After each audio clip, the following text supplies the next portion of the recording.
Welcome to week 4, Information Architecture. And hi, Jennifer.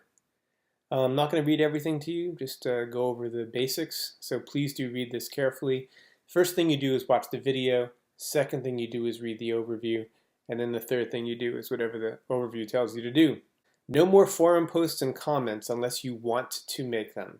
I'm no longer giving a class participation grade, so that's exciting news. We're introducing applications this week that will make sitemaps and wireframes. But if you don't want to learn any new applications, you can just use a pen and paper or pencil and paper if it's dark pencil and take pictures of them with your phones and share them with me that way.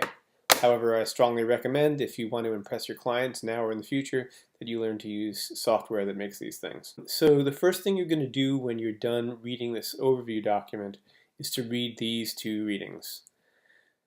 I can't emphasize enough how important it is to read these readings carefully, because if you start asking questions like, well, what exactly is a sitemap on the forums? If no one else slaps you around, I'm going to slap you around, because the information is here. Read those readings, read them carefully, understand them. If you have questions, comment in the Google Docs. Do not ask questions about these readings on the forums, because if they're in the Google Docs, I'll get a notification, I'll come in, I'll respond to your question there. We're going to make 3 things this week. A content crawl, which lists all the pages of the website, says what sections they're in. So here are the different sections of the site, like there's a collecting section. Here's the URL to a particular page. You'd have the domain name, like wineenthusiast.com, and then collecting, which is the section, and then the page. These all end in ASP. Those are active server pages. It's like PHP, only it's Windows-based. Here's the title of the page. Here's the description, which is a meta tag that Google uses to prioritize whether to show this page first in a search result. SEO keywords, again, those are in meta tags.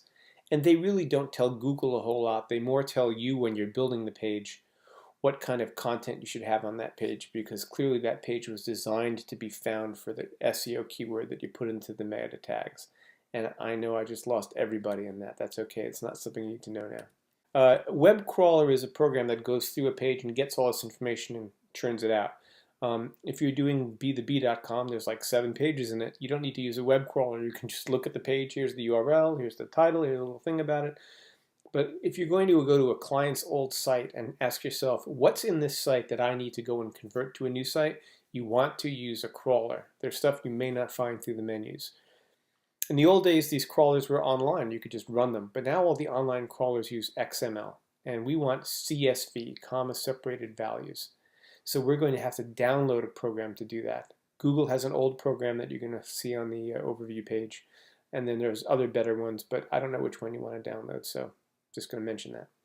Sitemap is a tree diagram that says home page, and then the pages below that, and maybe each page has a section, shows the pages below that. You'll get that in the reading. And wireframe says here are the regions of the page, like here's the header, and here's the main area, and the sidebar, and there's a block over here that's got a search box in it. And I'm going to talk about that later today. So, the content crawl is a spreadsheet. You're going to submit it as a Google Sheet. Here's this old web crawler from Google, which only works if you've got a PC, I think. So you probably have to find another one if you have a big site to crawl. Best program to make a sitemap is Lucidchart or Inspiration. If you end up getting Glyphy to do the wireframe, because it's the best program to make a wireframe, you could also use it to make the sitemap, although you're going to use its organizational chart template to do that. Pixlr is also a fine program to make a wireframe. So I guess you could make the sitemap with Lucidchart and the wireframe with Pixlr, or the sitemap with Inspiration and the wireframe with Glyphy, or just use pencil and paper. But think about it this way. When I was in college, I had to type my papers on paper with typewriters. And if I wanted to make a change and it was anything more than a word being misspelled, I'd have to retype the whole page. Now, I typed pretty fast, but that was kind of annoying. If you're giving your clients pictures that you take of pages that you draw, and they say, how about moving this thing over here? Well, I've got to draw the whole thing again. But if you're using a program to do that, then you can just edit the file and make the change. So the wise get programs, but people who are sick of programs use pencil and paper. It's okay. These 2 readings are critical. Do not fail to read them carefully, and if you have a question about them, in the actual Google Doc, I want you to highlight the area where you have the question and comment on it. I will get to see the comment, and then I'll respond to it there. Don't ask about them on the forums. Okay, we're talking a little bit about the new apps here, Glyphy and Lucidchart. So Lucidchart makes these really wonderful sitemaps where you move things over and they're automatically put in the right place and they can be different colors. Inspiration does the same thing. A little more complicated to do it with Inspiration because there are different kinds of diagrams that Inspiration makes. But yeah, I would use Lucidchart to make the sitemap if I had my choice. But the Glyphy, man, look at those beautiful Glyphy wireframes. It just looks so professional. You show this to a client, the client's going to think you're just God. Lucidchart's wireframes, not quite as professional, but they still get the job done. But you could imagine making something like this with Microsoft Paint, and it would be irritating, and you couldn't really move things around. I mean, the main thing about Paint is that once you click off of something, it's there. It doesn't get to move.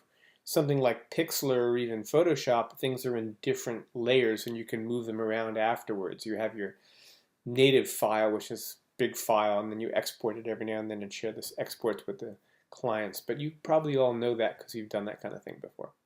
Okay. I'm moving a little fast because, gosh, it's late. Blind Man and the Elephant. Here's a lovely little poem by John Godfrey Sachs called The Blind Man and the Elephant. And you can read this. It's linked over there. It's kind of fun. But the reason why I'm mentioning it is, depending on what part of the site you grab onto, you see a very different thing. If you're only looking at a screenshot of the home page, then you're a graphic designer saying, oh, what are the colors like? What are the shapes like? But right now we're information architects, and we're looking for what is the flow of information and what is the structure of information. It's like the skeleton of the site. And right now, those are the kind of blind men you're going to be. Well, you're going to grab the sitemap and the wireframe of the site and say, I know what this site wants users to do because I know how it's organizing the content and how it's leading people through each page. HTML to WordPress. So here's an ancient website. I made the slideshow for the Tech Scouts that I trained in Greenfield a few years ago, and this is what the old Girls Club of Greenfield site used to look like. Looks a lot better now since we fixed it. But what you're looking at here is, if you have been doing your Code Academy, a table. Maybe that's also a table. It's got a background image of some kind, another background image of some kind. There's some markup that says that should be yellow. Maybe there's a header. This is some kind of really strange looking menu. So that's what you've got there, but what's behind it really? Well, if you've ever looked at page source, you see that it's HTML. And if you've been doing your Code Academy, you know that HTML has things like containers, like this is a table and there's things that go in the table, styling, which is, well, this text is going to be white, and content, which is the actual text and images that is being displayed to the user. So three things: containers, styling, and content. Well, in WordPress, the content goes in the database. The containers go into template files that say, take this content and render it here, take this content and render it there. And the styling goes into external style sheets, cascading style sheet files that say, anything that looks like this, we're going to render it to look like that. This is the template for a page, and it's showing three regions: the header region, the main region, and the footer region.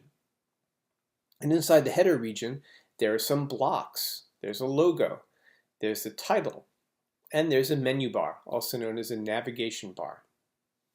So regions can have more than one block in them. And basically what happens is, if there's content for a region or for a block, then the CSS says here's the size of it and here's the color of it and everything else. And if there's no content for that, everything adjusts. So here what we're looking at is a template file.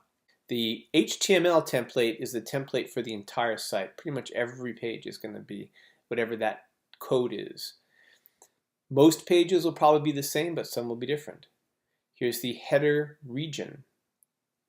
If there's something in the sidebar, you'll see some different blocks here, and then the sidebar block will show up. But if there's nothing in the sidebar, that'll go away and the content will take over the whole width of the page.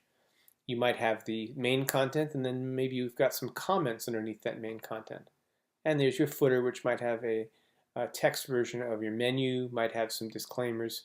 You know the stuff that's on web pages. What we're looking at here is a template file. The head is the part of the page you don't see, but it's the part that shows the title of the page and enters in the CSS files and the JavaScripts and things like that. But once you're in a body, you've got various regions like the top of the page, and the bottom of the page. And this code, print this variable. This variable is a long string that's generated from the WordPress programs.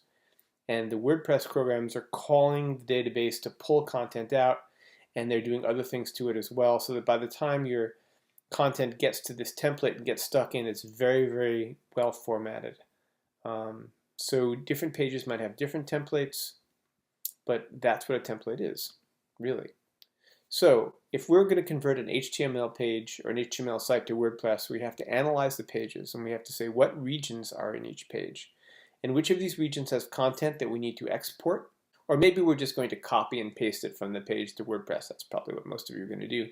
So when I say GUI, it means graphical user interface, means copy it from the HTML site, stick it into the WordPress page, and code would be to do this whole import-export thing, which for big sites is how you do it. Then we're going to clean up the code, and this is why you're learning Code Academy, because there's going to be all these kind of little bits of markup inside the code that say make this blue, make this green, make this a different kind of font, and we want to control all these things with CSS. So our code should be very clean. We're going to put the code into WordPress, we're going to pick a WordPress theme, we're going to modify the theme, and that's it. Okay, so now the assignments. First you're going to all read these two things, and users who are doing B2B are going to read the scope of work for Greenfield Digital.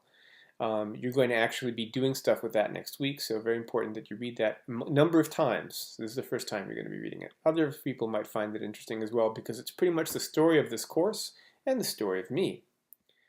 Then level 1 users, you're going to create a content crawl from any small site. You can use the b2b.crawl for the rest of your work, but for this first thing, you're not going to use the b2b.crawl. This is the b2b crawl. You got your URL, the section, it's only one section of the site, very boring, page title, some notes, and maybe some SEO keywords. But you're going to use another site to do that. But then you're going to create a sitemap from either that site or from B2B.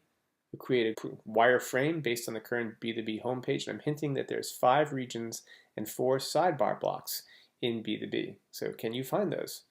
Then you're going to submit the web crawl as a Google Sheet and the sitemap and the wireframe as images. And then if you're a contributor, I want you to download a web crawler if you have a large site that you're using, because you'll want that. If it's a small site that you're working from, you can just crawl it yourself manually by going to each page and saying, what's that? Boom, what's that? Boom, and making your crawl sheet. You're going to create a sitemap, and then you're going to create a wireframe, and you're going to submit these things. And since we do not have any class participation grade, your crawl sheet is 30%, your sitemap is 30%, and your wireframe is 40%. The wireframe is probably the most complicated thing that you're going to do. Okay, well, I hope that that all makes sense, and I look forward to your questions, comments, and experiences, and your expressions of delight as you learn more and more about the wonderful world of web design.